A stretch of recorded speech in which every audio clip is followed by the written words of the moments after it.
এই হাঁসের ডিম পাড়ার আওয়াজ শুনে গ্রামের সবাই ছুটে আসে। লোকটার কারেন্ট লেগেছে বোধহয়। বলেন কি? ও বাবা, ডিম পাড়ার সাথে সাথে ডিম থেকে বাচ্চা ফুটতে শুরু করে। এই হলো বাচ্চা।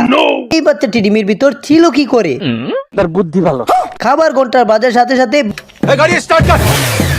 বাচ্চাটি সবার আগে দৌড়ে গিয়ে সবগুলো খাবার একাই খেয়ে ফেলে।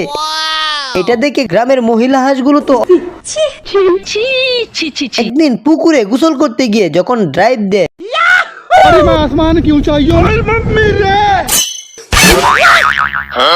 এটা দেখেও সকল মহিলাগুলো তাকে নিয়ে সমালোচনা করতে শুরু করে।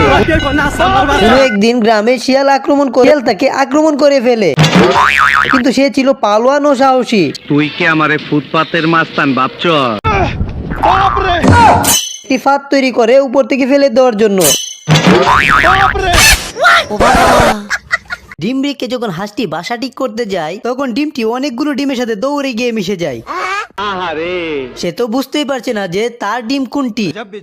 আইডিয়া করে সে একটি ডিম নিয়ে যায়।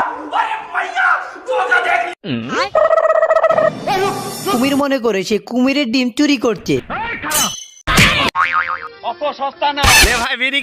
হাঁসটি আবার ডিমটি নিয়ে আসে, ডিমের জায়গায় বোম রেখে দেয়। কুমির বুঝতে পেরে বোমটি রেখে দেয় এবং বোমের উপর হাঁসকে চেপে ধরে। হাঁসটি আবার ডিম চুরি করে আনার পথে ডিম ক্যাচ ধরতে গাছের উপর উঠে যায় কুমির।